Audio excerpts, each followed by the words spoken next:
4 years have been erased from your life, and you can't remember a single second of that time. You don't know where you were, what happened to you, or why you were released alone in the middle of a deserted road in Shenandoah Park. This is not just a story about a disappearance. This is a story about a return that raises far more questions than the disappearance itself. 3 college girls walked into the woods for a short weekend trip. 4 years later, only one reappears. Empty, exhausted, a girl with no past and unable to name anything that happened. What happened to her, and the fate of the other 2, remains a mystery that chills anyone to the bone. And the most terrifying part of this story is the silence. The silence of the forest and the silence of the sole survivor. Before diving deeper into the story, don't forget to subscribe to the channel and hit the notification bell so you don't miss the latest cases. In October 2018, the weather in the Blue Ridge Mountains was milder than usual, creating an ideal weekend for hiking in Shenandoah National Park. On the Upper Hawksbill Trail, this only meant one thing: peak fall foliage season had begun. That morning, 3 James Madison University students, Haley Monroe, Jenna Rowland, and Maya Torres, prepared for the 2-day hike they had planned weeks in advance. For the group, this wasn't a daring adventure, just a familiar activity after every exam period, as all 3 regularly hiked and had experience navigating Virginia's trails. Haley lived in the East Campus dorm, where she kept her camera and climbing gear.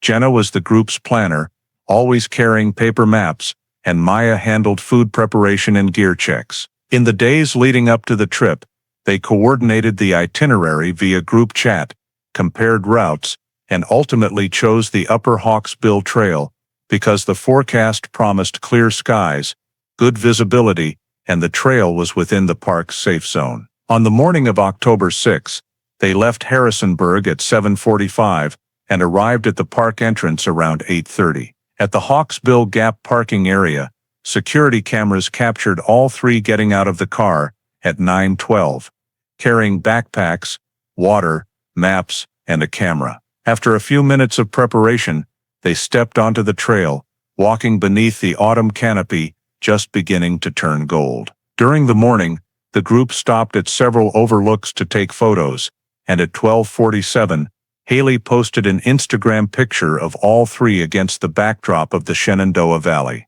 In the afternoon, they continued toward the planned camping area near Upper Hawksbill. The last message sent at 5:33 p.m.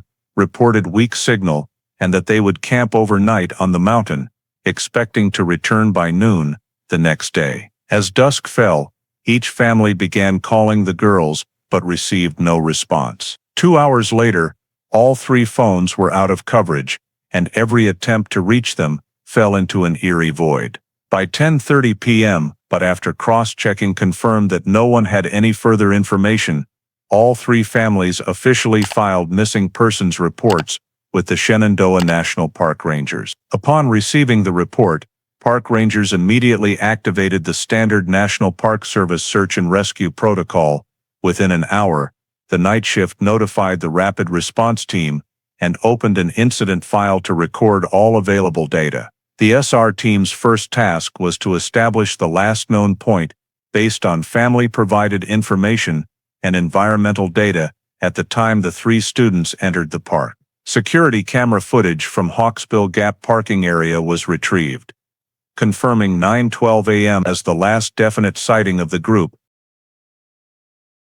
From this point, the Rangers built an initial search grid, dividing the area into search sectors based on the expected direction of travel along the Upper Hawksbill Trail, side trails, terrain slope, and the average distance a group of 3 could cover in about 8 hours before losing contact. At 5:30 a.m. the next morning, the first ground search team departed from the parking area, following the main trail and expanding into low forest areas and brush close to the path.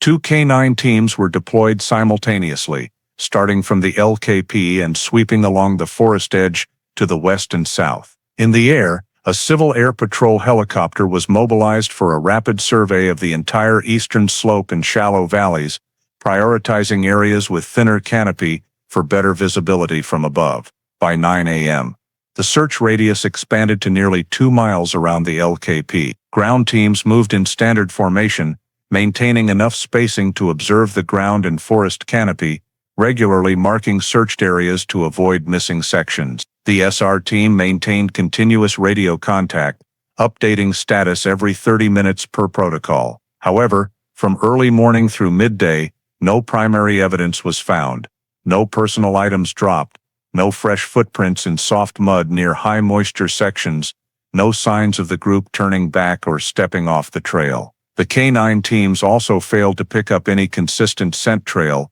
leading to an expansion of the sweep area toward the southeast, where the terrain grew steeper with more exposed rock. By early afternoon, the coordinating ranger reassessed the situation based on all data collected in the first 24 hours. The risk level was elevated to high risk due to the number of victims 3, the duration of lost contact exceeding 12 hours, and the complete lack of any movement evidence on the trail. Rangers also calculated average survival time based on clothing, nighttime temperatures dropping to 45 degrees Fahrenheit, and estimated water carried observed from backpack footage in the parking lot video. The end-of-day conclusion indicated the group was likely still within a 3-mile radius of the LKP, but the total absence of evidence forced search forces to prepare for broader sweeping tactics the following day. On the morning of the second day, after a brief meeting at the temporary command post at Hawksbill Gap parking area, the SAR team officially shifted to an expanded search phase along 3 key terrain directions,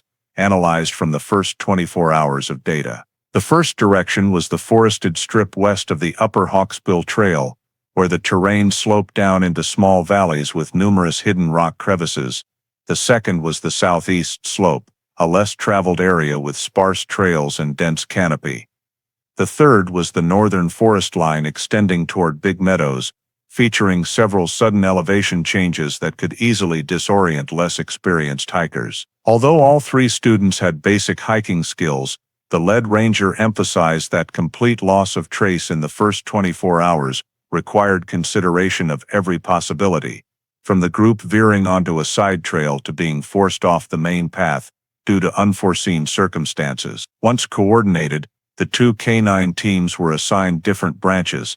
The first headed west to check the dense forest near rock crevices, the second headed southeast, where the thick canopy made visual observation difficult but could retain scent longer. Around 8:40 a.m., the Western K9 team recorded a strong reaction when the working dog picked up a scent likely matching the sample taken from clothing in Haley's room. The SAR team immediately marked the location and followed the dog deeper into the sloped area. However, after only about 150 meters, the scent abruptly disappeared completely as the team reached a narrow rock crevice. This crevice was about 2 meters deep, ran along the slope, and was filled with loose scree. The K9 team checked multiple times, but could not regain the scent. The coordinating ranger noted this as the first anomaly of the second search day, as a natural passage through this area should have left additional traces, such as slip marks, displaced gravel, or a longer scent trail. While ground teams continued sweeping along the crevice, an IR drone control team was deployed from a high point near the Hawksbill summit. Around 10:15 a.m., the drone detected an anomalous heat signature more than a mile to the southeast. The heat point appeared beneath dense canopy and registered 2-3 degrees warmer than the surrounding forest, fluctuating for about 7 minutes before disappearing from the thermal frame. The operators confirmed it was not a large animal, as the heat signature size did not match deer, bear, or fox. Though the source of the heat could not yet be identified, rangers flagged it as a signal to monitor in the next search phase. Near noon, the northern ground team discovered a single boot print in soft soil beside a side trail. The print was deep, indicating adult body weight, and pointed deeper into the forest, about 2.3 miles from the LKP. Upon size comparison, rangers confirmed it did not belong to Haley, Jenna, or Maya. All 3 girls wore significantly smaller shoe sizes, and the sole pattern based on parking lot camera images did not match the newly discovered print. The SR team thoroughly searched the surrounding area, but found no accompanying evidence such as dropped backpack straps, tree scratches, or a second footprint. This clue was deemed significant but insufficient to conclude the involvement of a fourth person. At the command post, rangers compiled the three signals: the canine's intermittent scent at the crevice, the anomalous heat point from the IR drone, and the mismatched boot print. In the end-of-day SR report, the coordination team classified these three signals under indicators of possible human presence, meaning potential signs related to human factors, but still without direct evidence indicating intervention or merely random events in a busy park day. The risk assessment remained at high level, but the chief rangers stressed that all clues obtained were primary indicators and had not yet reached the threshold for conclusion. The SR team needed more information to determine the intersection of these factors,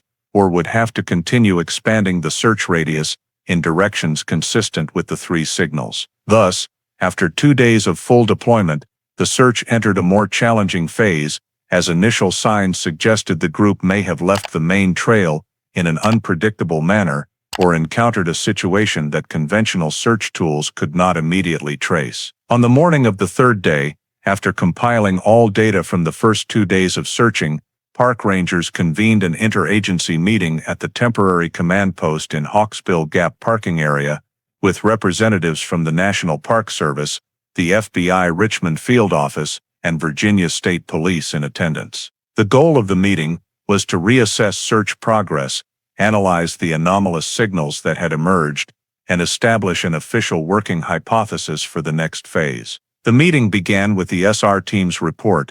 In over 48 hours, the search area had expanded to nearly 12 square miles, yet no primary evidence had been found proving the three students were still moving on the trail or in adjacent areas. Next, the rangers presented the three key clues obtained on the second day, including the interrupted scent signal at the crevice, the anomalous heat point recorded by the IR drone, and the boot print not belonging to any of the victims. Based on this, the coordination group began evaluating the fit of three initial hypotheses regarding the group's disappearance. The first hypothesis, getting lost, was reconsidered first.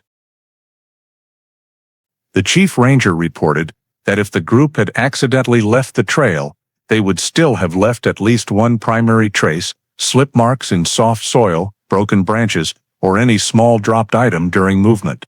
However, 48 hours of searching yielded no signals matching the behavior pattern of lost hikers. Furthermore, the three students had backup water, food, and basic hiking experience, reducing the likelihood that the group would leave the area entirely without trace. The second hypothesis, accident, was analyzed by VSP based on the actual terrain around the middle section of the Upper Hawksbill Trail. The route has several fairly steep grade changes, but a serious accident such as slipping off the trail or falling into a crevice would leave clear signs like displaced soil, rocks pushed down the slope, or sounds reported by other hikers. None of this evidence was recorded, and the canine scent point that was detected then lost at the crevice also lacked any slip marks or handholds indicating a fall. From this data, the accident hypothesis was assessed as having weak support. The third hypothesis, foul play, meaning human intervention, was placed on the table as the possibility requiring the most careful analysis. The first point was the mismatched boot print. Deeply impressed and leading away from the trail, the pattern and depth indicated the owner was an adult, with significantly greater body weight than the three victims. Second, the anomalous heat point detected by the IR drone did not match common wildlife in the area and appeared during the time frame when the group was very likely still within the search radius. Third, the simultaneous loss of signal from all three phones around dusk was unusual for natural signal loss, as the three devices would typically lose connection at slightly different times depending on battery quality and position. Finally, the complete disappearance of the scent trail after the canine led to the crevice raised questions about the possibility that the group had been forced to move in a different direction rather than simply going the wrong way. When combining the three factors, strange boot print, anomalous heat point, and simultaneous signal loss, FBI representatives assessed that the current data structure was consistent with a scenario involving intervention by a fourth individual in the area, though not yet sufficient to conclude it was an abduction or criminal act.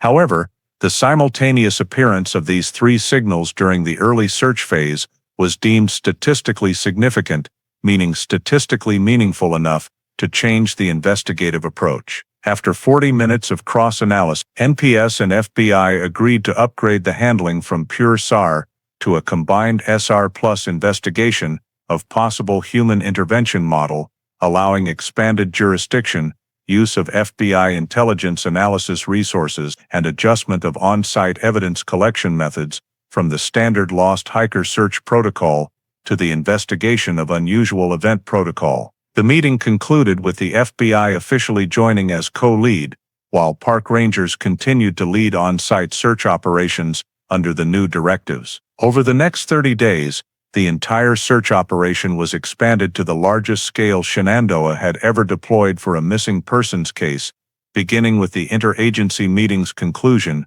that both SR and investigation into possible human intervention must be combined. Park rangers, FBI, and Virginia State Police rotated to maintain a continuous presence in the forest, sweeping all three key identified terrain directions while expanding the search radius by many additional square miles, both south and west of the Upper Hawksbill Trail. Ground search teams were divided into small groups, focusing on high-risk areas such as deep rock crevices, steep mountain slopes, and narrow valleys where dense vegetation could conceal evidence.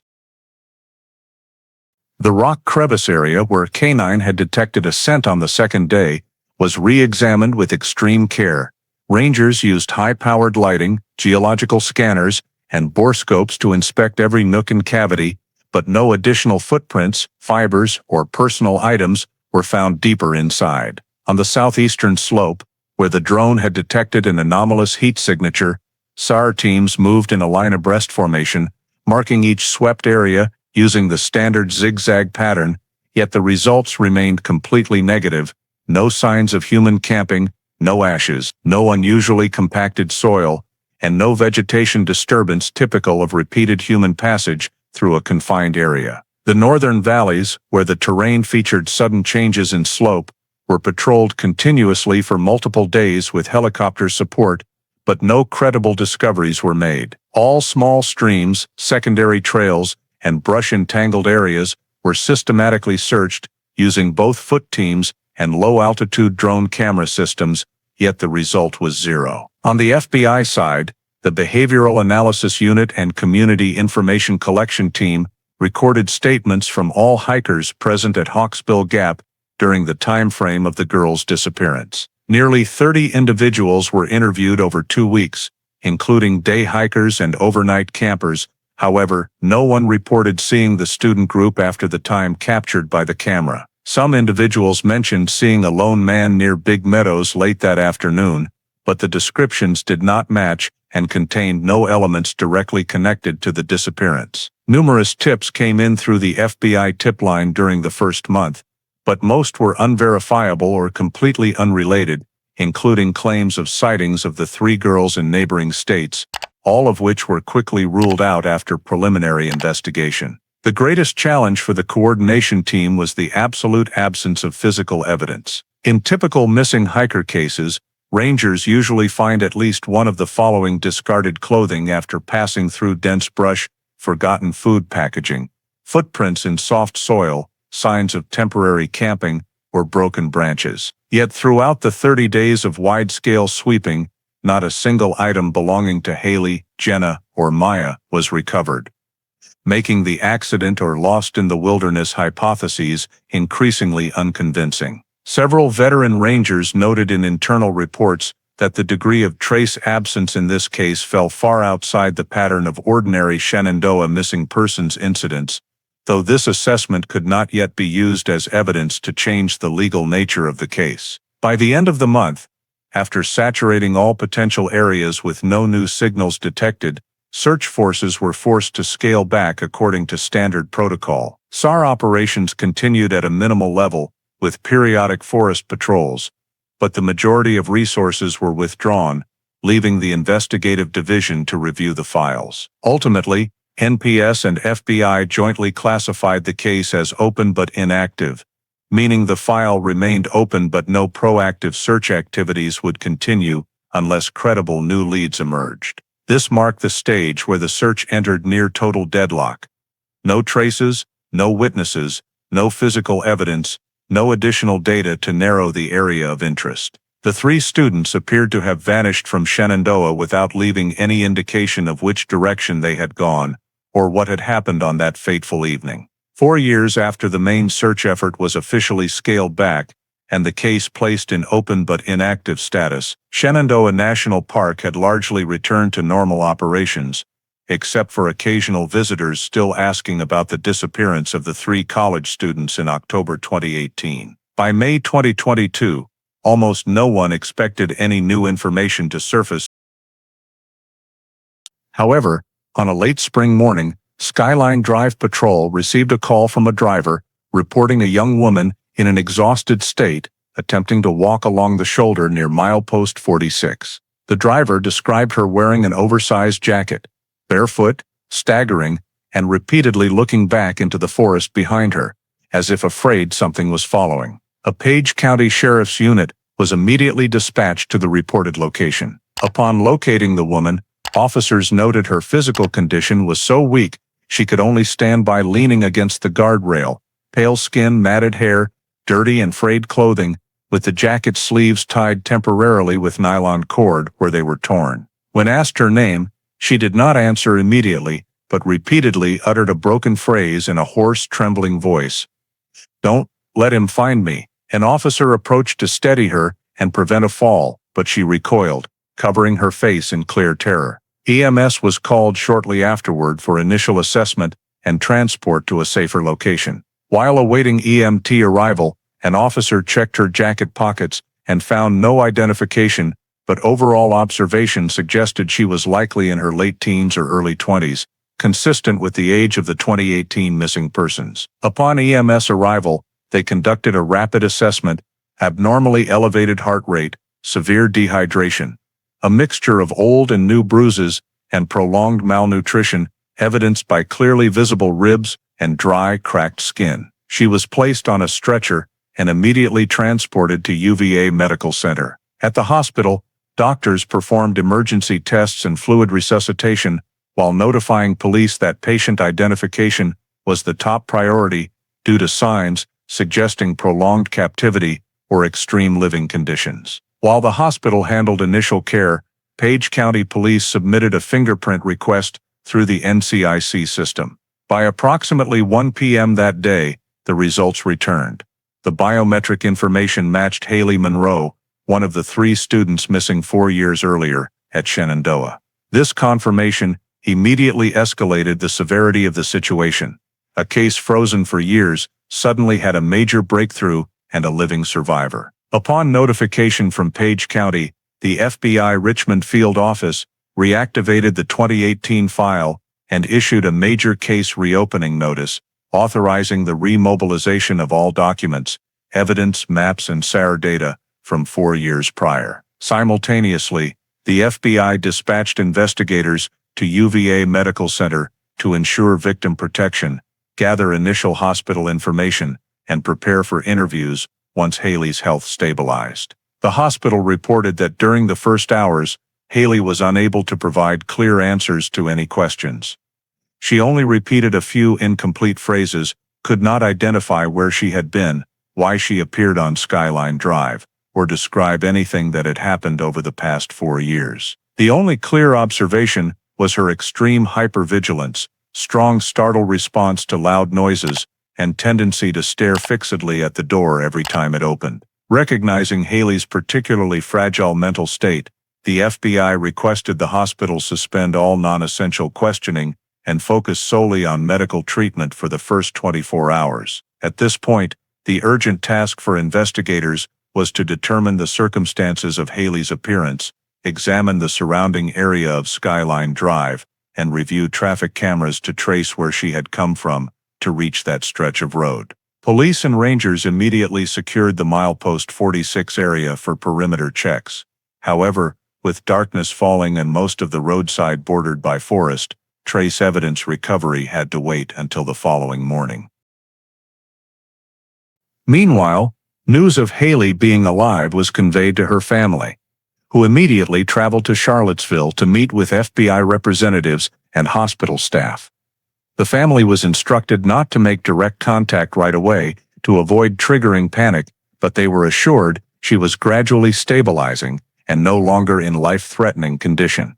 That very night, the FBI established a new task force, including special investigators, behavioral analysts, Shenandoah terrain mapping specialists, NPS representatives, and technical support units. The task force's objective was not only to determine where Haley had been for the past 4 years, but also to locate Jenna Rowland and Maya Torres, as well as to assess the possibility of criminal elements connected to the 2018 disappearance. The team planned a comprehensive reanalysis of the entire original file, from SARE reports, search maps, and previously recorded anomalies to hiker statements taken in the first month after the disappearance. All relevant data was fed back into the system for a fresh review to identify overlooked details or previously unexplainable elements from 4 years earlier. Haley's reappearance, in a condition clearly indicating prolonged captivity or severely restricted living conditions, redefined the entire nature of the case, transforming it from an unsolved missing persons incident into a major investigation with potential serious criminal conduct. With this new information, the 2018 file was no longer regarded as a failed SAR operation, but as an active investigation with an urgent goal to determine what had happened to the 3 students since the day they left Upper Hawksbill Trail. At UVA Medical Center, immediately after Haley's basic vital functions were stabilized, the medical team conducted a comprehensive evaluation to determine the extent of physical damage and the conditions she had endured during her time missing. The initial report showed Haley's weight was more than 30% below the standard for her age and height, with signs of prolonged malnutrition evidenced by near-total loss of subcutaneous fat and marked atrophy of major muscle groups. Blood tests revealed severe deficiencies in key micronutrients, particularly vitamin D, vitamin B12, and iron, common in individuals with restricted access to varied food sources over extended periods. Regarding the musculoskeletal system, X-rays and DEXA scans documented bone density below normal levels, with localized osteopenic areas in long bones such as the tibia and femur, signs typical in people with insufficient weight-bearing activity or sunlight exposure. The rehabilitation physician concluded that Haley had spent a prolonged period in a state of severely restricted physical activity, likely confined in a confined space that prevented normal use of joints and muscles. External injuries also provided critical information. Haley had numerous faded bruises on her arms and legs, most healed but still showing yellowish discoloration, indicating repeated occurrence over months prior to her discovery. Notably, around the wrists and ankles were deep, irregular circular indentations consistent with prolonged binding by rope or restraints. The skin in those areas was thickened, collused, and interspersed with small scars, suggesting these were not transient injuries, but the result of repeated constriction. Some scars showed elongated twisting patterns consistent with being dragged or twisted while restrained, and were completely unlike typical cuts or abrasions found in a natural forest environment. Doctors concluded these were strong indicators that Haley had been deliberately physically restrained, using crude devices or binding mechanisms for captivity, not accidental or self-inflicted. Skin condition analysis yielded further significant findings: extremely pale complexion with almost no tanning, in stark contrast to someone who had lived 4 years in an area with intense summer sun, like Virginia. Tissue examination showed severe impairment in vitamin D synthesis, a reduction that only occurs with prolonged lack of natural sunlight exposure. Dermatologists concluded Haley had lived in an environment with little to no light or extremely limited illumination, consistent with an enclosed room or subterranean space. Vision assessment supported this. Her pupils reacted strongly to moderate room lighting, a phenomenon common in individuals who have lived long-term in darkness. Motor system evaluation revealed difficulties standing for extended periods. Significant loss of leg muscle mass suggested that much of the time she was forced to sit or remain in a restricted posture. The rehabilitation physician noted that only living conditions in a small chamber that prevented continuous movement or upright posture could produce such a pattern of localized muscle atrophy. The medical analysis team also examined the timeline of injuries using tissue healing indicators and scar aging. Results showed some wounds dated back more than 3 years, while more recent ones had tissue ages of approximately 1 to 2 months. This indicated that Haley's captivity was not only prolonged, but continuously involved activities causing injury or persistently adverse living conditions. After synthesizing all data, the medical expert group, together with FBI and NPS representatives, reached a unanimous conclusion: the nutritional deficits, bone loss, muscle atrophy, and skin findings in Haley could not have occurred in a natural environment or by self-infliction. The indicators of light deprivation, localized muscle wasting, prolonged binding marks, and severe bone density reduction all pointed to a single pattern. Haley had lived in conditions of captivity, light deprivation, and severely restricted movement in a confined space for a minimum of 3 years. This conclusion was documented in the hospital's official report and forwarded to the FBI for inclusion in the reopened investigation file, marking the first definitive step that the 2018 disappearance of the 3 students was not an ordinary accident or lost hiker case, but involved prolonged captivity for at least one of the victims. After Haley's physiological condition had stabilized sufficiently for controlled contact, the FBI, in collaboration with a clinical psychology team from UVA Medical Center, conducted interviews following the protocol for victims exhibiting severe PTSD symptoms. The cognitive interviewing technique was employed as the central method to extract information without causing re-traumatization. The first session took place in a dimly lit, soundproofed private room, attended only by one trauma-informed interviewing trained investigator and one supervising physician. From the outset, the interview team observed that Haley's narrative emerged in fragmented pieces, lacking chronological order and interspersed with prolonged memory gaps. When asked to describe the place where she had been held, Haley did not respond in complete sentences, but instead mentioned disjointed details such as cold dirt, couldn't stand upright, footsteps from above, and light coming through a small hole. The investigator did not press her to focus on specific details, but allowed her to express herself naturally, avoiding any pressure. When guided to use a non-linear recall model, Haley began describing the confinement space by gesturing with her hands. The distance between the 2 walls was very narrow, the ceiling height was severely limited, and there were at least 3 distinct areas separated from one another. Her hand movements depicted 3 consecutive sections of space, with the middle one noticeably larger than the other 2. This was recorded as primary schematic data. Haley also described the sounds she heard throughout her captivity: creaking wood from directly overhead at certain times of day, a small fan or weak motor noise, and the sound of metal clinking against metal that she heard for a very long time, suggesting the presence of a locking mechanism or chains.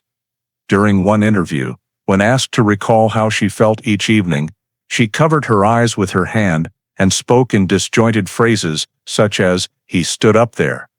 I knew because I could hear breathing, light from that spot." Very small, reinforcing data about the existence of a peephole or some form of overhead observation. The investigator applied sensory re-experiencing techniques to help Haley access memories through sound, smell, and physical sensation rather than direct questioning. She recalled the damp smell of earth, occasionally an intense metallic odor, and having to lie in a position where she could not fully extend her legs. These responses indicated that the confinement space was not a large room, but rather small chambers, likely hand-built or modified from an existing structure. When asked to sketch the space, Haley did not draw, but instead used her hands to indicate the location of a round hole high on the wall where light came down. The investigator noted this as a recurring detail across multiple sessions. suggesting that the peephole was a central element in her captivity experience. Some fragmented memories of the captor's routines also emerged. His movements overhead typically occurred in the late afternoon. The sound of objects being set down heavily, accompanied by dragging metal across wooden flooring, and occasionally, the sound of running water somewhere not far from her chamber. These details were carefully documented, even though they were insufficient to identify specific behaviors. In an effort to extract a spatial diagram, the interview team used a spontaneous symbolic mapping method, asking Haley to point in the directions she remembered rather than describe them verbally. Repeated results across multiple sessions showed 3 connected chambers, with the middle chamber being the widest, while the other 2 were smaller and darker. She indicated that the peephole position was in the middle chamber, looking downward from above. An observation recorded in the investigative report as architectural data requiring verification. When analyzing the testimony by frequency of occurrence, the investigative team identified 4 key recurring terms: watching from above, 3 rooms and round hole, all related to a pattern of active surveillance by the captor. The interview process concluded with the collection of many disjointed but structurally valuable memory fragments, indicating that Haley had not been held in a random space, but in a deliberately designed one, with sustained elements of confinement and observation over an extended period. Immediately after collecting these fragmented memories from Haley and identifying consistent elements, 3 consecutive confinement chambers, narrow space, an overhead peephole, and creaking wood from a structure above, the FBI transferred all data to the Geospatial Intelligence Analysis team to begin converting the testimony into real-world coordinates. This was the first step toward identifying the potential location where Haley had been held during her 4 years missing. The GIS team started by simulating the entire topography of the southern and southeastern Upper Hawksbill Trail area, where drones had previously detected anomalous heat signatures and the K9 team had picked up a scent trail that ended at a rock crevice. Using LiDAR data, detailed USGS topographic maps, 2018 SAR data, and major trail routes, including branches off Hawksbill, the GIS unit constructed a high-resolution 3D model of the approximately 12-square-mile area.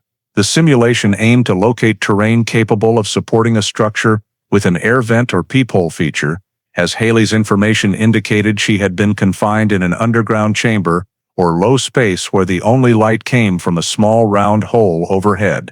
This implied the structure had to be located where the soil layer was thin enough or had a wooden rock ceiling above but not excessively deep, allowing external light to penetrate.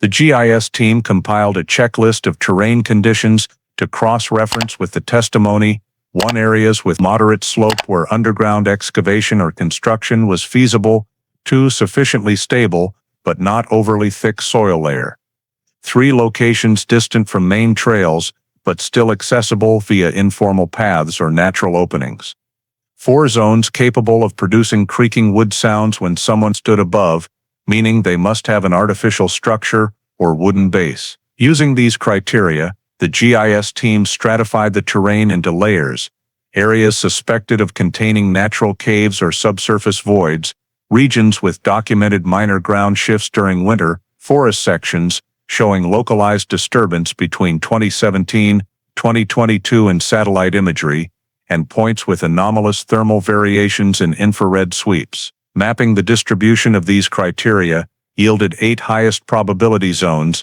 grouped into 2 main clusters.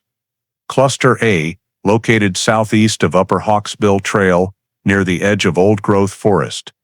Cluster B, located to the south, where the terrain was depressed and contained many small interconnected rock fissures. These areas had previously been excluded from 2018 searches due to dense canopy cover that hindered helicopter observation and prevented comprehensive ground searches.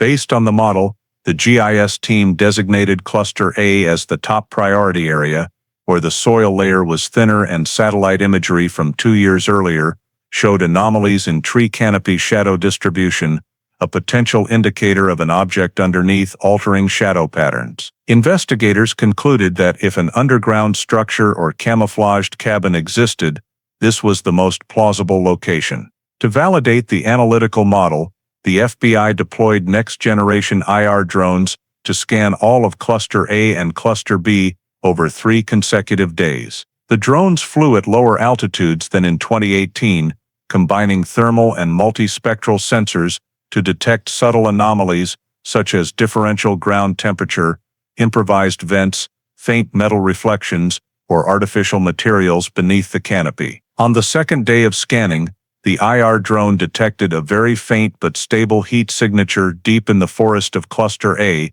approximately 3 miles from Upper Hawksbill Trail. The heat point was small, inconsistent with large animals, and maintained a temperature about 1.5 degrees higher than the surrounding ground. Though very weak, the signal was persistent and did not fade quickly like the heat signatures recorded 4 years earlier. When switched to daytime optical view, the system captured an unnatural square shape on the forest floor, a form atypical for the Shenandoah terrain. After this anomaly was identified, GIS overlaid the drone imagery onto the topographic map and determined that the location sat on a rare level surface surrounded by gentle slopes and dense forest, consistent with a site where a small wooden structure could have been built and concealed.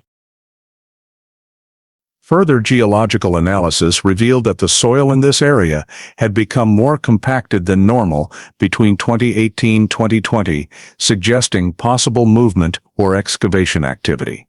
Combined with Haley's accounts of footsteps from above, light through a small hole, and 3 connected spaces, the investigative team concluded they had found a match between memory and actual terrain. Investigators compared the feasible movement radius of a long-term captive and noted that the drone-detected location lay near an old hunter's forest trail, logical, as the captor could access and depart without attracting attention from hikers or rangers. After completing terrain analysis and pinpointing key coordinates, the FBI and NPS began planning on-site approach. They relied on GIS maps to calculate safe access routes, assess slope, hazardous areas, canopy density, and ground accessibility. A mixed team of rangers, structural experts, and investigators was assigned to enter the forest and examine the site for signs of artificial structure. All personnel were required to follow protocol for approaching suspected confinement sites: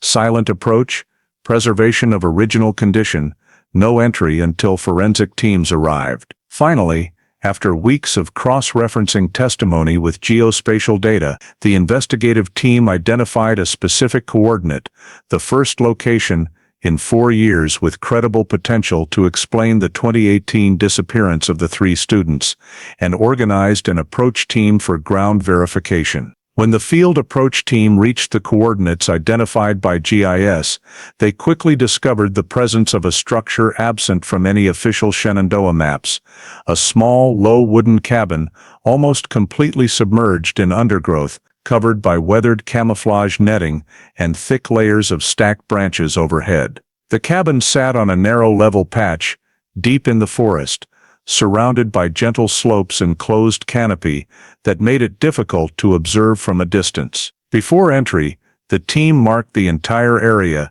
took wide-angle photographs, measured the cabin dimensions, and documented the condition of the door, walls, wood joints, and access paths. The cabin door was secured from the outside with a well-worn handmade wooden latch. Upon opening, a stale, musty odor characteristic of long-sealed spaces escaped from inside. The cabin interior was almost completely empty, containing only a rough wooden table, several drag marks on the floor, and some scraps of fabric caught in wall cracks. However, what drew the team's attention most was in the center of the floor, a square wooden panel edged with hand-driven nails, clearly not part of the original flooring. When illuminated, faint light appeared through the cracks, indicating a void beneath. The team did not immediately open the hatch.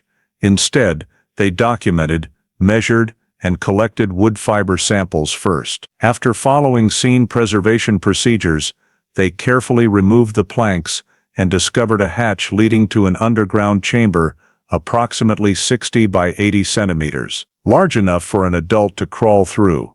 The descent consisted of rough wooden rungs attached to the earthen wall. The underground chamber was completely dark. When lit, it revealed a small rectangular space with a low ceiling and walls reinforced with uneven wooden planks. On the floor lay a pallet bed made of joined wooden slats, still bearing a few thin fabric threads and a thick layer of dust. In one corner sat an old metal bucket, next to faint scratch marks on the dirt floor. On the chamber ceiling, the team located a peephole approximately 4 or 5 centimeters in diameter, exactly as Haley had described during interviews. Drilled from the cabin floor downward into the underground chamber, allowing someone above to observe the entire room undetected. This strongly supported the suspicion that the cabin had been used for monitoring and controlling captives. The forensic team recovered 3 significant items: 1 hair fragments in the wood cracks near the pallet bed, 2 small fabric fibers stuck to the corner of the wooden bed, faded in color, but with texture consistent with cold weather clothing, 3 skin cells and organic material adhering to the peephole edges and ladder handholds. All evidence was collected using low-pressure vacuum and adhesive lift methods to preserve DNA integrity. Additionally, in the gap between 2 wall planks, a small piece of plastic was found, possibly the remnant of a keychain or personal item. The entire cabin and underground chamber were further scanned with forensic light sources to detect biological traces. Several faint glowing points were marked for laboratory analysis to determine their nature. Meanwhile, the perimeter team examined the area surrounding the cabin for signs of soil disturbance, old footprints, or buried objects. But initial findings showed no obvious recent activity near the structure. By the end of the day, evidence recovered from the underground chamber was transported to the FBI laboratory for DNA analysis. Preliminary results returned within 48 hours showed that one of the hairs recovered from the pallet bed had a DNA sequence matching the profile of Jenna Rowland, one of the 3 students who disappeared in 2018. This result was entered into the case file as the first physical evidence confirming that the cabin had been used to hold at least one of the 3 victims. Right after the concealed cabin was confirmed to have Jenna's presence, the investigation team expanded the search radius around it to locate supporting structures, as the 3-chamber detention model described by Haley indicated that the cabin was only one part of a larger spatial system used to hold multiple victims over an extended period. Based on terrain data and the presumed perpetrator's construction behavior, the GIS team delineated an area approximately 0.9 miles southwest of the cabin, where geological layers showed unusual soil compaction during 2018-2019. A very faint trail, not present on official park maps, led into this area, wide enough for a single person to move stealthily, but difficult to detect from a distance. Upon approaching the suspected point, the team noticed slight ground subsidence and an area of uneven vegetation growth, indicating the soil had been previously excavated and refilled. Amid the layer of decayed leaves was a thin wooden panel that almost blended into the soil color, further concealed by a fresh layer of dry leaves. Upon close inspection, the forensic team discovered a small gap along the edge of the wood, sufficient to insert fingers and lift it. Beneath the wooden panel was a rectangular entrance, not a hatch like the previous cabin, but more like a manually dug shaft opening. The air rising from below carried a heavy damp earth smell mixed with a metallic odor, suggesting the underground space had once contained iron or steel items. For safety, the team first deployed a borescope camera. The monitor revealed a small, completely dark room with earthen walls reinforced in some places with wooden planks for stability. A small ventilation hole was located high up, with a thin metal pipe extending to the surface, perfectly matching Haley's description in an interview of no light, only cold airflow. After assessing safety, the forensic team descended into the chamber. The second detention cell measured only about 1.2 × 2.5 meters, with a low ceiling that prevented an adult from standing upright. There was no lighting, no furnishings, only a pallet of compacted earth shaped into a shallow depression, serving as a makeshift bed. On the right wall, investigators discovered a large bolted ankle shackle, heavily rusted but still solid, proving this chamber had been used to restrain a victim for an extended period. This was crucial evidence that the location was not a temporary shelter, but a fixed detention cell. The earthen floor contained numerous irregular dark patches, ranging from gray to deep brown, highly likely organic residues left by long-term human occupancy. The forensic team collected decomposed soil samples at incremental depths for chemical, biological, and residual cellular analysis. The most significant find appeared in the left corner of the chamber, a small athletic shoe matching Maya Torres' profile size. The upper part was torn, but the sole retained its pattern. Visual preliminary examination confirmed the design matched the shoes Maya was wearing the day the group left the parking area in 2018. The shoe was not fully decomposed, indicating it had been in a drier environment than the surrounding soil, possibly placed in a less humid spot or worn for a long time before being discarded. While collecting hair and fiber samples from the chamber, investigators found 2 long dark brown hairs caught between wall reinforcement wood pieces. Subsequent DNA analysis confirmed the hairs matched Maya, strongly supporting that this was a location where Maya had been held for at least one period. On the wall opposite the earthen pallet, the forensic team discovered another unusual object, a flattened plastic bag concealed under a thin layer of soil. Inside were 12 torn-edge sheets of paper with uneven handwriting, containing disjointedly numbered single commands. No noise when it's dark. Do not stand near the wall.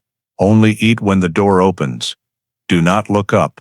Do not move when hearing footsteps. Some lines were smudged, but the sentence structure clearly indicated they were rules imposed on the captive. The investigation team recorded the existence of these papers as direct evidence that the captor maintained a clear system of rules to control and isolate the victim, both physically and psychologically. The papers also bore hand oil residues, opening the possibility of latent fingerprint analysis after chemical treatment. Additionally, at the shackle's anchor point, the forensic team found rust scars and fragments of old flaking paint, indicating the shackle had been repeatedly opened and closed over a long period, likely corresponding to phases of victim movement or changes in detention. The deep underground placement, thick canopy concealing the entrance, and vegetation-camouflaged ventilation pipe demonstrated that the builder had knowledge of the forest and knew how to hide activities from tourists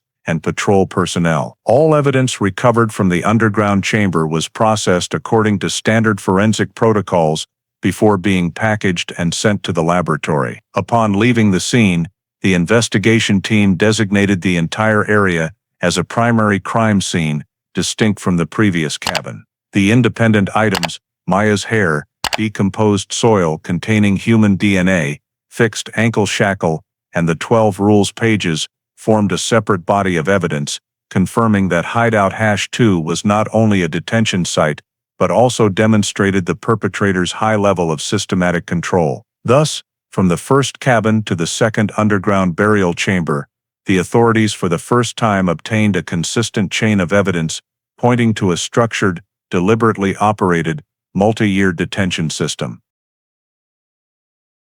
After Hideout #2 was confirmed to contain Maya's presence, the investigation team expanded the search in a radial spoke pattern around both the cabin and underground chamber, focusing on areas with depressed terrain, loose soil, and abnormally thick layers of decayed leaves, characteristics commonly associated with long-term burial sites. During a ground-penetrating radar (GPR) sweep, approximately 1.4 miles south of Hideout #2, the technical team detected a long subsurface anomaly running parallel to the natural slope, but inconsistent with rock formations or tree roots. The area was covered by thick leaf litter over unusually soft soil compared to the surrounding compaction pattern. When the forensic team conducted a preliminary probe with soil rods, they detected a distinct organic decomposition odor at depth, unnatural for the local vegetation. Before excavation, The area was marked,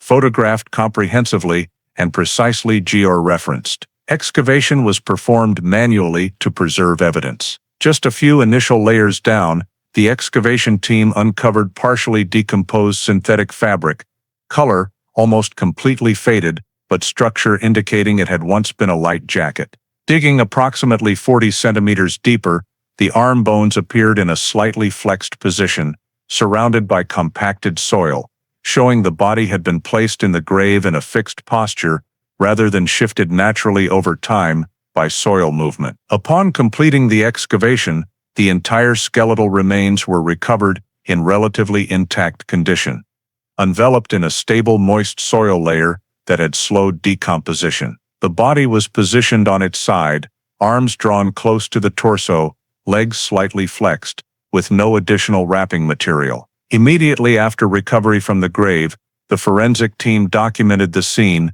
no signs of animal scavenging, indicating the grave had been tightly packed or possessed natural deterrent odors that kept wildlife away. The remains were placed in a specialized body bag and transported to the FBI's forensic laboratory at Quantico for comprehensive analysis. At the lab, the forensic team began with identity verification. The dental structure remained sufficiently intact for comparison with family-provided records. The comparison showed complete matches in incisor and molar characteristics with Jenna Rowland's dental records. DNA analysis from bone marrow and remaining hair further confirmed the identity with high confidence, establishing that this was indeed Jenna, the second victim from the 2018 disappearance. After identity confirmation, the forensic team proceeded with injury assessment. No evidence of major blunt force fractures or sharp force trauma typical of direct violent attacks was found. However, the ankle and wrist bones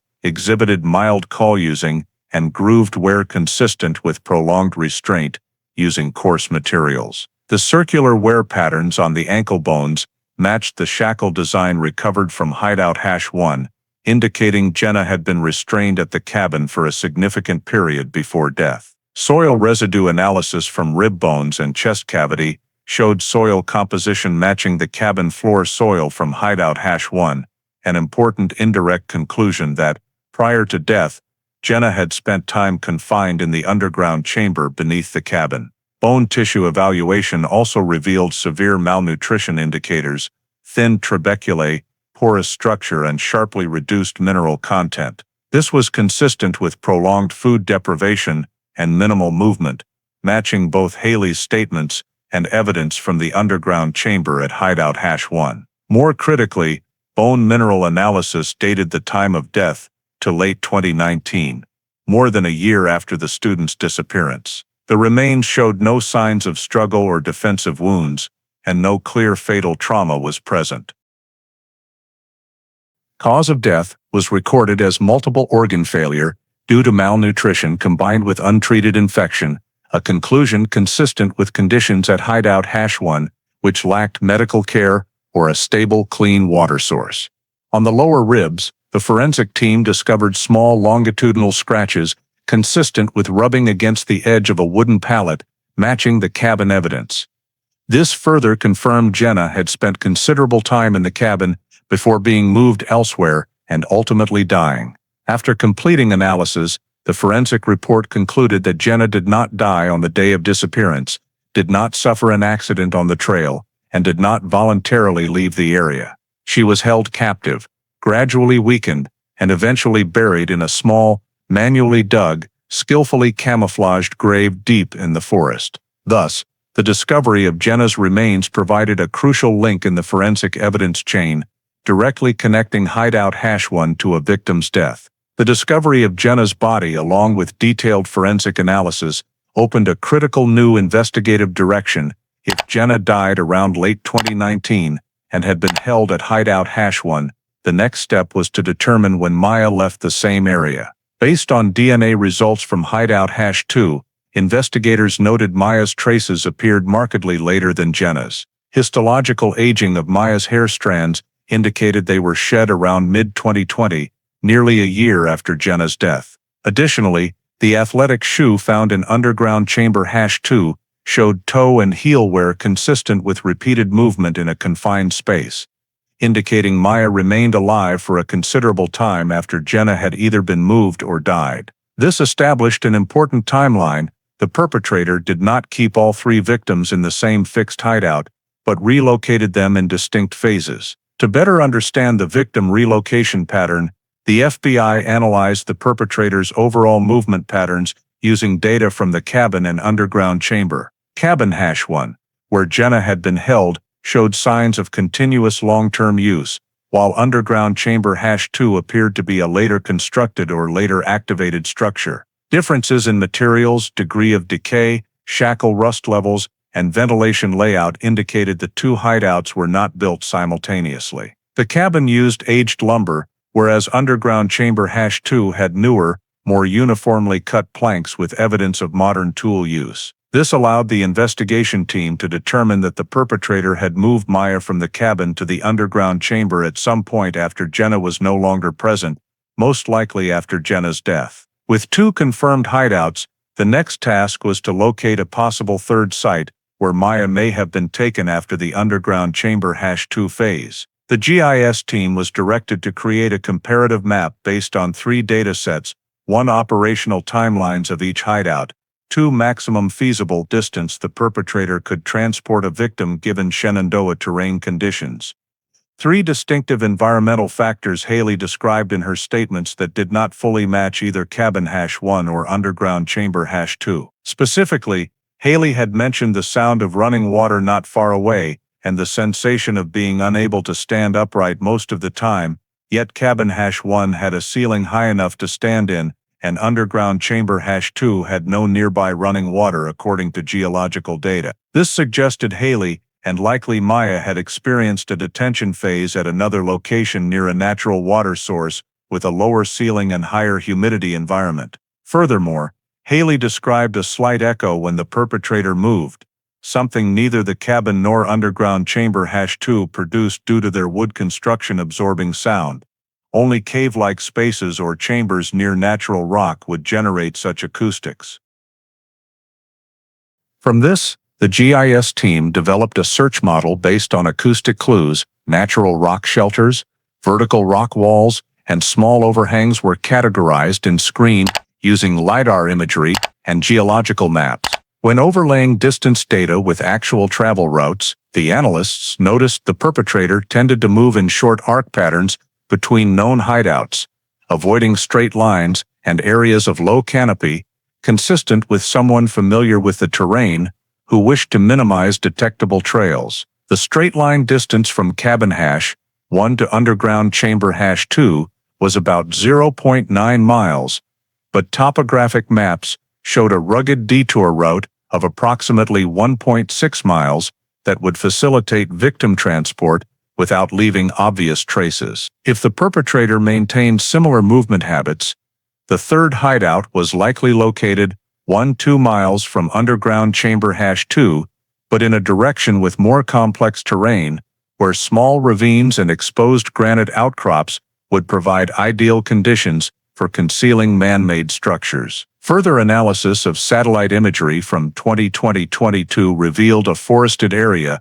near the eastern slope of Rock Spring Ridge, with subtle changes in tree canopy shadow distribution, often indicative of underlying artificial structures or objects beneath the canopy. This location was approximately 1.7 miles from underground chamber #2 and near a small northward flowing stream, matching Haley's water sound description. Subsurface geological modeling showed granite layers in this area, containing numerous natural cavities and small fissures that could be exploited as detention chambers. Investigators paid particular attention to the fact that this region had also been outside the 2018 search area due to its steep, difficult terrain and dense canopy that prevented effective aerial observation by helicopter. Another reinforcing factor for the third hideout hypothesis was the number of rules recovered from underground chamber #2, 12 pages, with discontinuous numbering, including missing numbers. This suggested the remaining pages may have been used at another location or belong to a different detention phase. When cross-referencing content such as "do not stand upright," "do not approach the rock wall," and do not go beyond the lit area. Behavioral specialists noted these instructions fit better with a rock cave or sloped ceiling chamber environment than a wooden cabin or dugout. From all the above data, the investigation team concluded that Maya had been moved along the route, cabin #1 underground chamber #2, an as-yet undiscovered third location. The likelihood that Maya survived beyond Jenna's death was high, based on mid-2020 histological DNA dating and the near-new wear condition of the shoe. Through multiple cross-analyses, timeline, terrain, behavioral patterns, physical evidence, the FBI officially designated a suspected third area, a rugged forested band near Rock Spring Ridge, completely separate from the previous two hideouts, yet consistent with the perpetrator's apparent relocation pattern. This became the next primary focus of the search for Maya. After identifying the potential area for the third hideout and determining the perpetrator's movement pattern through the two previous locations, the FBI transferred all collected data to the Behavioral Analysis Unit to build the offender profile. The BAU started with the clear chain of evidence. The perpetrator was capable of constructing multiple confinement structures deep in the forest, maintaining covert operations for a minimum of 3 years, moving victims between hideouts along non-linear routes, and possessing deep knowledge of Shenandoah terrain. Based on traces at the cabin, the underground chamber, and the conclusion that the third confinement site might be located in a natural granite area, the BAU determined that the perpetrator must be someone with survival skills, manual construction abilities, and the capacity to move through the forest without leaving traces. Estimated age range 35-55, based on the physical strength required to dig tunnels, transport materials into the forest, and move victims multiple times across rugged terrain.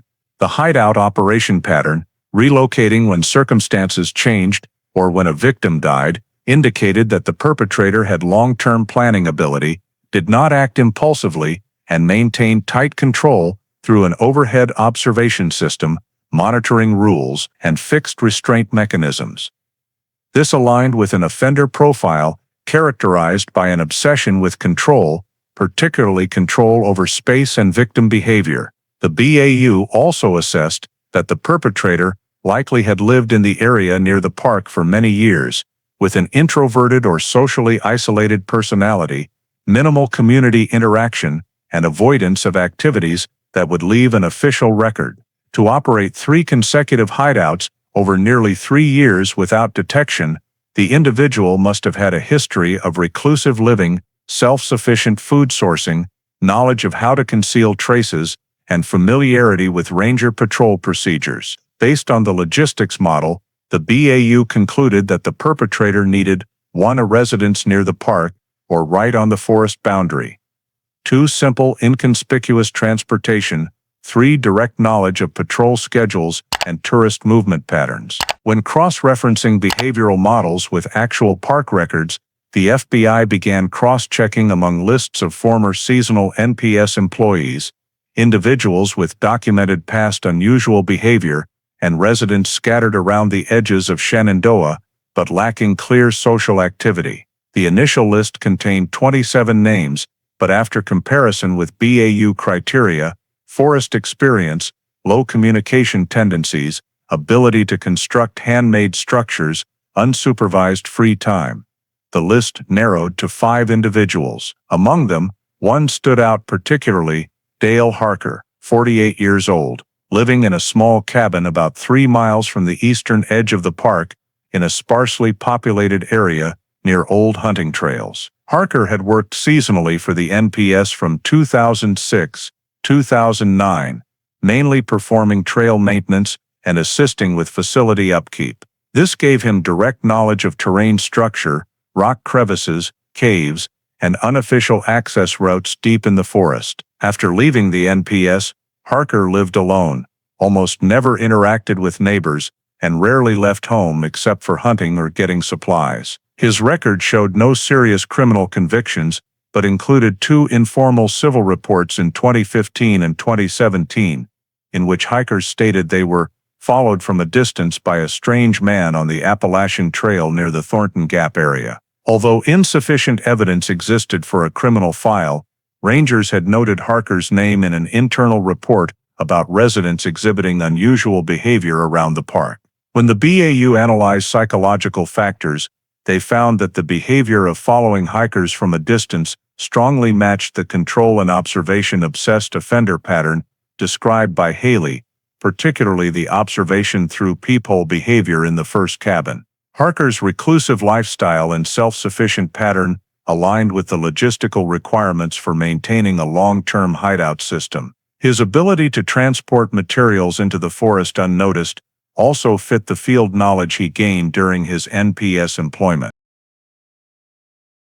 When aligning timelines, the BAU noted that Harker had been present in the Shenandoah Valley vicinity throughout 2018-2021, according to utility records and confirmation from the local general store, where he purchased supplies approximately every 5-6 weeks. There was no period of absence long enough to rule him out from involvement in the multi-year confinement case. His manual construction skills also matched, as archived NPS evaluations described Harker as proficient with tools and simple forest structure building techniques. The BAU concluded that Dale Harker's psychological and behavioral profile matched the hypothesized offender model to a significant degree. The final report was forwarded to the investigative team, identifying Harker as the most suitable suspect within the current data scope and as a subject requiring closer surveillance and deeper investigation. After the BAU identified Dale Harker as the most suitable suspect, the FBI coordinated with Virginia State Police to establish a covert surveillance plan to gather behavioral evidence before making an arrest. The team set up a surveillance perimeter around Harker's cabin residence using low-altitude drones equipped with spectral and infrared cameras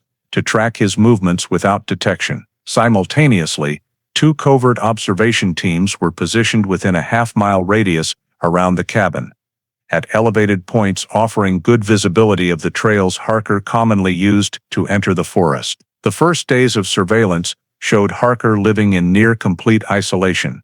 He left the cabin early in the morning, carrying an old backpack, and returned at the end of the day, moving along unofficial paths through the forest, a characteristic consistent with a suspect possessing deep Shenandoah terrain knowledge. Notably, the drone recorded him always scanning the surroundings before approaching any trail, as if alert to being followed. On the 5th day of surveillance, Harker carried an object shaped like a hunting camera trap, suggesting he regularly monitored animal or human activity around the hideouts. On the 8th day, at 6:20 a.m., the drone detected Harker leaving the cabin heading west, corresponding to the coordinates of the previously discovered concealed cabin. The surveillance team followed at a distance. About an hour later, Harker stopped in an area of dense high trees and began removing camouflage sheets from tree trunks. As the drone approached, its camera clearly captured a camera trap mounted on a tree trunk, pointed toward the trail leading to the underground cabin. This was direct evidence showing Harker was monitoring the old hideout area, an act consistent with controlling confinement sites. After a few minutes checking the device, Harker placed the camera trap in his backpack and continued deeper into the forest. The surveillance team determined this behavior warranted escalation to active shadowing, meaning close tailing to gather evidence related to remaining hideouts. Harker later stopped near a rock crevice, checked a camouflage tarp hidden in the underbrush, and retrieved a small supply package containing binding cord, steel nails, and an old heavily folded map. The drone observed that the map had 3 red X marks, an extremely suspicious match with the 3 hideouts already discovered or suspected by the team. As Harker tucked the map into his jacket pocket and prepared to return, the surveillance team decided to activate the next phase of the plan. VSP ordered a perimeter lockdown while deploying a rapid approach arrest team to minimize confrontation risks in deep forest. When Harker stepped out of the dense tree line into a more open area, 3 camouflaged officers moved in from the front, while 2 others closed in from behind. Harker was ordered to drop his backpack and raise his hands. He appeared surprised but did not resist. After being secured in handcuffs, the team immediately seized the backpack, jacket, and all personal items to prevent evidence loss.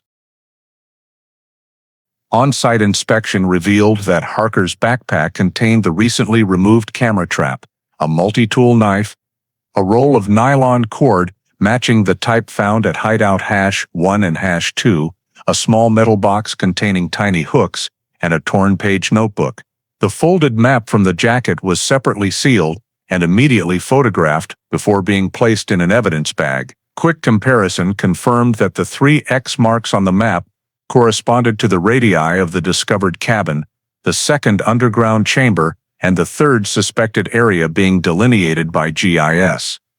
This constituted direct evidence linking Harker to the entire hideout system. After completing on-site procedures, Harker was removed from the forest area and transported to the Page County Temporary Detention Facility for initial questioning. The seized items, camera trap, map, construction supplies, torn notebook, and binding cord, were sent to the FBI Forensic Laboratory for detailed analysis. The arrest of Dale Harker marked a critical turning point in the investigation, shifting from collecting fragmented evidence to focusing on a specific subject with direct physical evidence connecting him to the Shenandoah Forest hideout chain. Immediately after Dale Harker's arrest and the seizure of the map with 3 X marks, the investigative team combined this data with GIS terrain analysis results to launch a ground approach aimed at locating hideout #3. The suspect area, a rugged forest strip near the eastern slope of Rock Spring Ridge, stood out due to its complex geological structure, numerous rock crevices, and small streams running through, matching Haley's description of flowing water sounds and faint echoes absent from the previous cabin and underground chamber. Approaching via a curved route to avoid exposure, the team noticed abnormal vegetation distribution around a large granite outcrop. Trees growing at odd angles, moss scraped away in places, and unevenly compacted surface soil, classic signs of repeated human movement in an area carefully camouflaged. After circling and inspecting, a narrow rock crevice beside the large boulder revealed signs of human intervention, small wooden pieces wedged into cracks to stabilize a flat stone used as a temporary cover door. When the stone slab was lifted with specialized equipment, a dark opening appeared below. The team shined lights down and confirmed it was an entrance to a natural rock cave, narrow mouth but wider inside, with enough space for an adult to crouch and move. The cave was deeper than the previous 2 hideouts, and the natural granite structure masked all heat and sound traces, explaining why it had evaded drone detection in earlier searches. Inside, forensics observed a low ceiling, high humidity, and the characteristic damp smell of natural stone, consistent with elements Haley had mentioned. Using specialized lighting, the team documented a rectangular flattened area of dust and soil on the stone floor, sized to fit one person lying curled up. In the right corner, a thin gray blanket was rolled up, heavily soiled in layers, but still retaining fiber integrity. Under the blanket, investigators found a small cracked plastic cup, cheap camping type, with dried salt and mineral streaks, indicating it had held water from a natural source, possibly the stream about 70 meters away. Nearby lay a length of nylon core binding cord, small diameter, both ends twisted and bearing cinch marks, similar to the type found in underground chamber #2 and in Harker's backpack. On the stone floor near the wall, forensics discovered a series of faint but identifiable footprints, toes pointing inward toward the cave, smaller than adult male shoe size, consistent with a female of similar age to Maya. Using luminescent powder to check older traces, several short-step movement patterns emerged, indicating movement in confined space with limited range. Notably, the team found several long dark brown hairs caught in rock crevices at head height. After collection and lab transfer, DNA analysis confirmed the hairs matched Maya Torres' profile, reinforcing the conclusion that hideout #3 had been used to hold Maya during a period after leaving underground chamber #2. Combining this data with hair histology, age, and mineral content in soil samples under the blanket, forensic experts estimated Maya remained alive at least until late 2020. Sediment residue in the plastic cup showed traces of natural water with mineral content matching Rock Spring Run stream, meaning Maya had been supplied water from this area rather than from the previous cabin or chamber. This proved the perpetrator continued to sustain the victim's life in the final phase, maintaining the pattern of control and hideout rotation to avoid detection. The rock cave also bore distinctive signs of manual modification, some crevices chinked with small wood pieces for stability, the floor showing unnatural flatness from repeated tamping, and the natural ventilation holes slightly enlarged, likely to ensure sufficient air circulation to sustain the captive. However, there were no fabric pieces, bloodstains, or organic decomposition traces corresponding to a human body. This led the team to a crucial conclusion: the rock cave was where Maya lived during the final phase, but not where she died. No body was found, nor any evidence indicating the victim's final location, setting the stage for expanding Maya's case file to active missing status. Since Hideout #3 contained later activity traces than the previous two sites, but no death indicators, the FBI noted in the report that Maya had most likely been moved at least one more time, or had escaped the hideout before the perpetrator abandoned the location. All evidence from the cave, the blanket, plastic cup, binding cord, soil samples, and hair samples was sealed and sent to the lab for chemical composition analysis to determine additional time and environmental markers. Although no body was recovered, Hideout #3 became a vital piece in confirming that Maya survived longer than Jenna and existed long enough in the confinement system to leave clear traces, requiring her case to remain active as a missing person investigation. The federal trial of Dale Harker was scheduled nearly 1 year after Hideout #3 was excavated, with an indictment consisting of multiple top-level felony charges related to federal kidnapping, prolonged unlawful detention, infliction of serious physical and mental harm to the victims, as well as one count related to the death of Jenna Rowland, based on the chain of forensic evidence. From the very first day, the courtroom at the U.S. District Court for the Western District of Virginia was packed with investigators, prosecutors, the families of the 3 young women, and representatives from the National Park Service. The federal prosecution opened with an almost 2-hour-long presentation using a 3D map of the entire Shenandoah area to lay out the 3 detention sites, cabin, underground chamber, and rock shelter, as a continuous operational system, designed, maintained, and used by the same individual over many years. The prosecution emphasized that physical evidence from all 3 hideouts formed a consistent pattern. Harker did not merely abduct the 3 students, but moved, separated, and controlled them in distinct phases, using terrain knowledge and camouflage skills to avoid detection for nearly 4 years. When the forensic presentation began, an FBI forensic expert took the stand to confirm that the first discovered cabin contained Jenna Rowland's DNA on the wooden pallet and in samples collected from the peephole. A series of scientific analysis images clearly demonstrated this match, while also detailing long-term restraint marks at the ankles and wrists inside the confinement structure, perfectly consistent with the injuries found on Jenna's skeletal remains.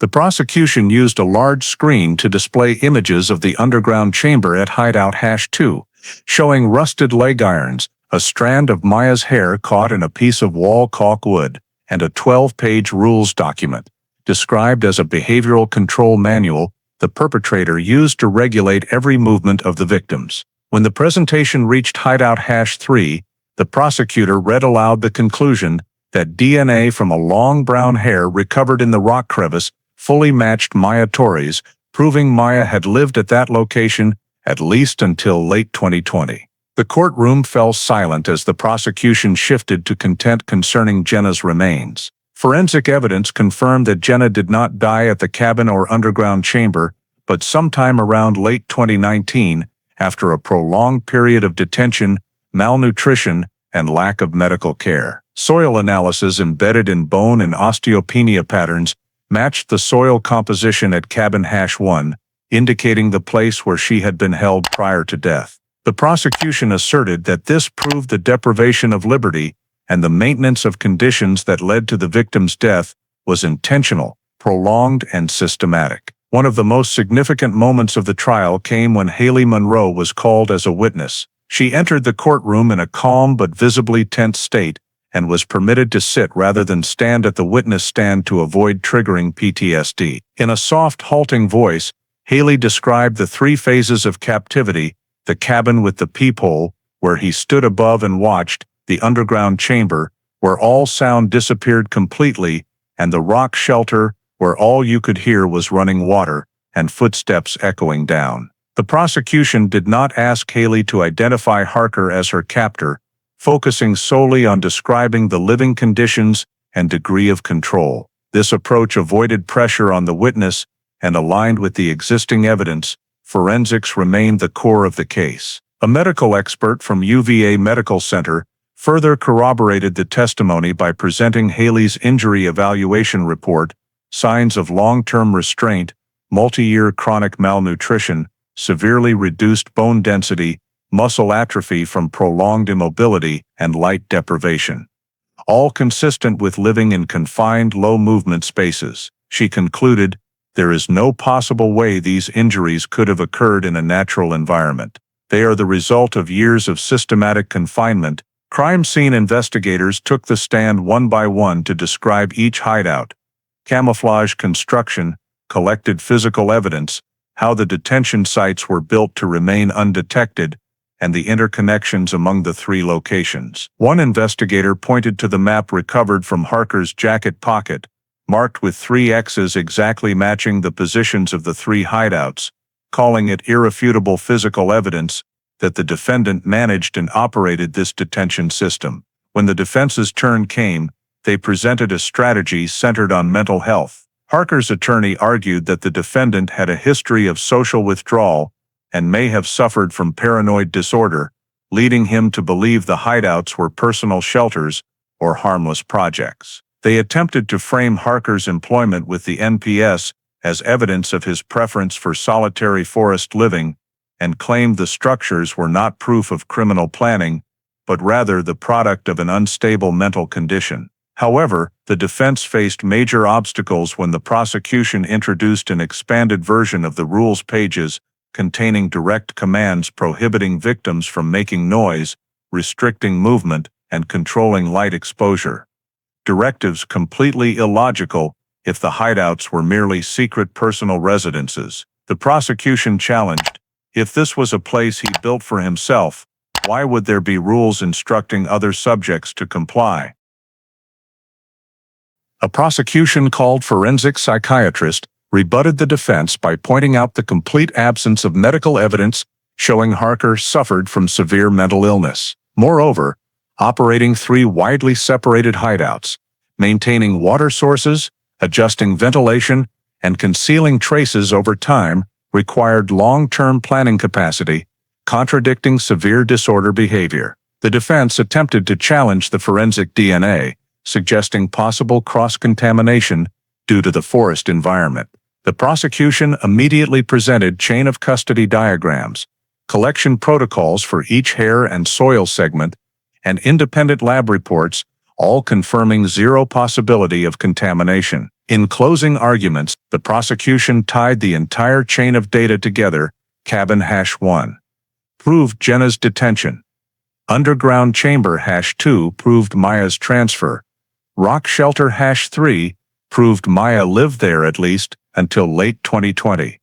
And Harker, with his history of solitary living and the 3 hideout map, was the only person with the means, opportunity, and terrain knowledge to sustain the system. The prosecution concluded, this was not impulsive behavior. This was an intentional, operational cycle of confinement run by someone who understood the terrain and knew how to hide victims from every form of search for nearly 4 years. The defense's final objection invoked isolated living conditions and possible cognitive disorder, but the argument collapsed completely when the prosecution presented recovered trail camera data from Harker's backpack, including 2 images showing him returning to inspect the cabin area after it had been searched.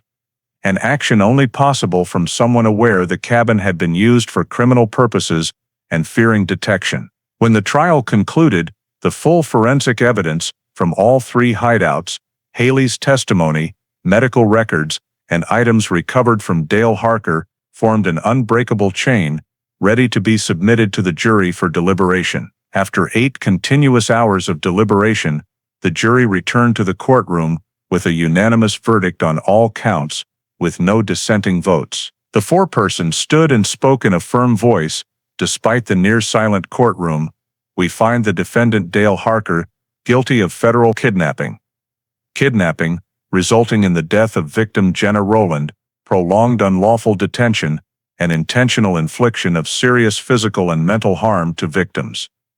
Haley Monroe and Maya Torres. Federal Judge Eleanor Whitmore received the verdict form, reviewed it for a few seconds, then directed the defendant to rise for sentencing. She affirmed that the nature of the case far exceeded a single assault.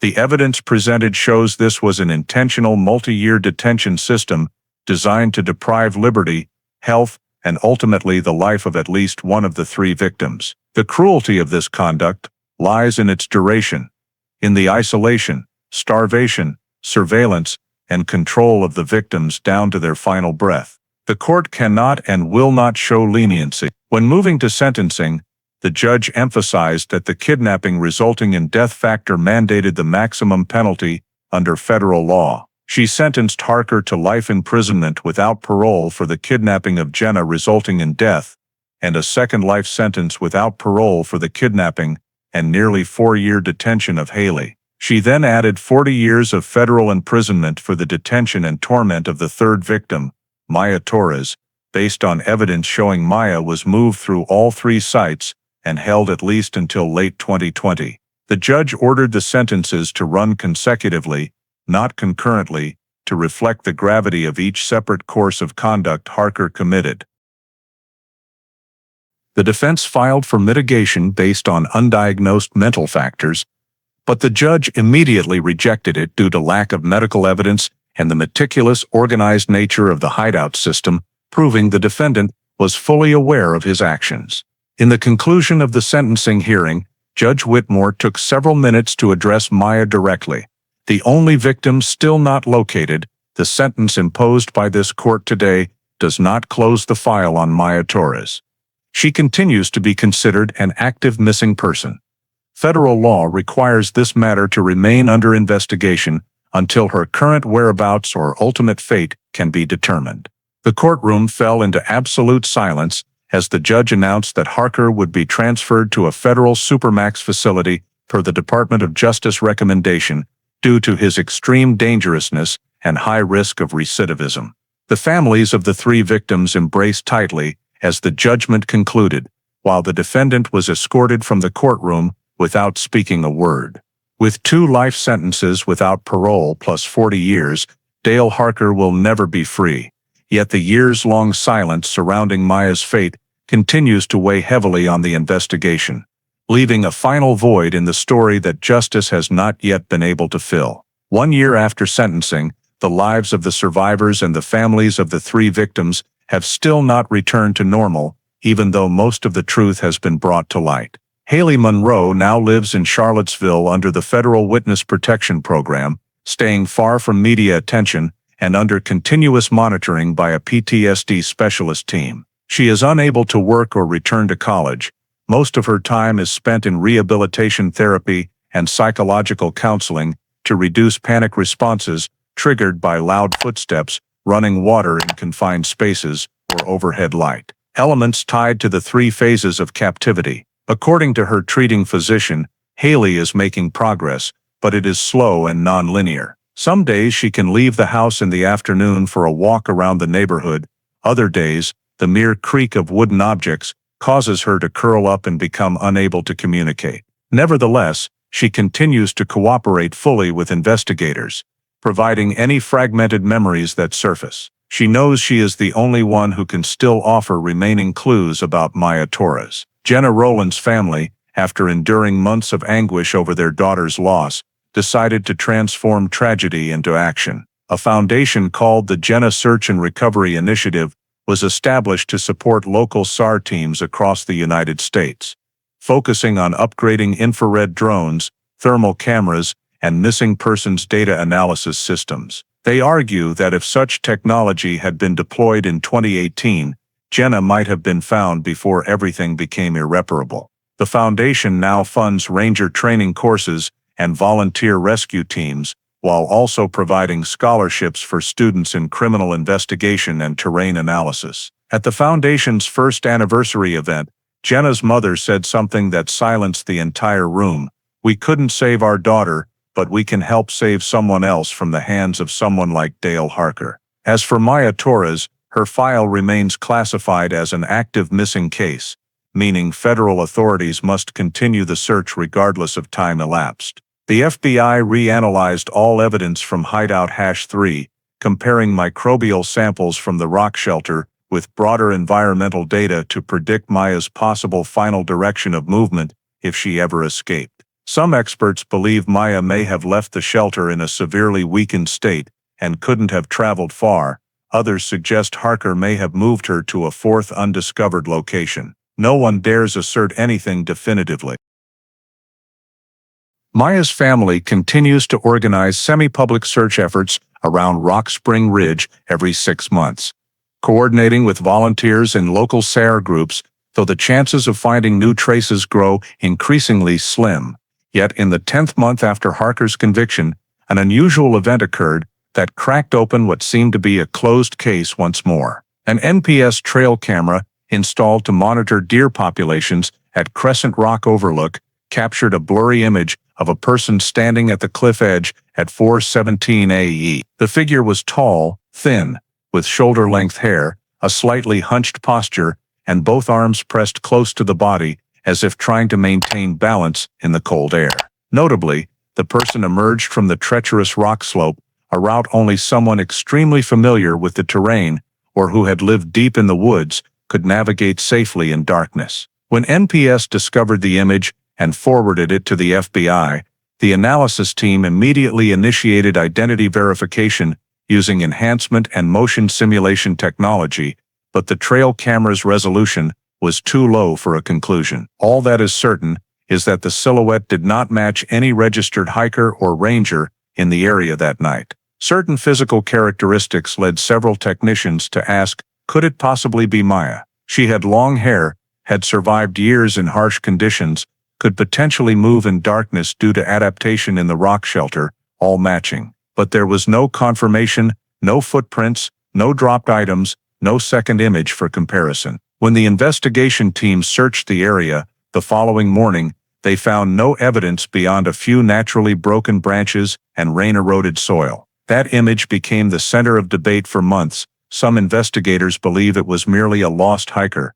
Others believe it is the first clue, suggesting Maya may still be alive somewhere in the forest. When Haley was softly informed of the incident, she said only one sentence: "If that really is her, then she's trying to find her way out." As the second year after sentencing passes, the official case, United States vs. Dale Harker, has been closed in terms of criminal liability, but all items related to Maya Torres remain open in active pursuit status. Shenandoah National Park has added warnings for hikers about unsafe areas and requires immediate reporting of any unusual observations. The families of the 3 victims continue living in 3 different orbits of pain, but all are united on one point: justice has been served, but the story is not completely over. In the FBI file, the final entry of the case contains a brief but haunting line: "Case closed, 1 victim outstanding." Who appeared in the trail camera at 4:17 a.m. remains an unsolved mystery, and in the silence of Shenandoah Forest, there is a feeling that something still remains unseen. The story of the 3 missing female college students in Shenandoah, with the 3 hideout system, years-long captivity, and the deeply traumatized reappearance of Haley, reflects a disturbing reality in contemporary American society. The hidden dangers of vast wilderness areas, gaps in monitoring abnormal behavior, and the critical importance of personal safety in environments that seem absolutely secure. The fact that Dale Harker could operate for 4 years inside a national park without detection raises major questions about risk recognition. He had been reported by hikers twice for distant stalking behavior, yet those small warnings were never fully followed up. This is a powerful reminder to the American public that unusual signals, no matter how minor, in public spaces, should never be dismissed. If the two reports from 2015 and 2017 had been thoroughly investigated, perhaps the 3 hideout system would not have existed for so long. The detail that Haley survived thanks to her willpower and ability to memorize sounds and spatial textures during captivity also demonstrates that intuitive skills, observation ability, and calmness in crisis can save lives. Things that seem small, like remembering the sound of running water at hideout #3, became crucial clues helping the FBI narrow the search area. This is a practical lesson for Americans when hiking. Always remember terrain landmarks, distinctive sounds, and inform loved ones of detailed routes before setting out. The story also underscores the role of technology in community protection. IR drones, LiDAR data, trail cameras, tools once reserved for military use, are now vital lines of defense for detecting crime in vast spaces. This reflects a current trend in the United States, where national parks increasingly deploy technology to ensure safety for millions of visitors each year. Finally, the Rowland family's effort to establish the SIRE Foundation reminds us that the American community always has the capacity to turn pain into action. Tragedy leaves wounds, but it also creates responsibility, greater vigilance, more mutual support, and never ignoring the unusual. In a vast country like the United States, safety is not a given. It is the result of awareness, preparation, and community spirit. Thank you for following this haunting story to the end. If you'd like to continue joining us for more mysterious cases across America, please remember to subscribe to the channel. See you in the next video, where we will continue uncovering hidden corners that darkness still refuses to release.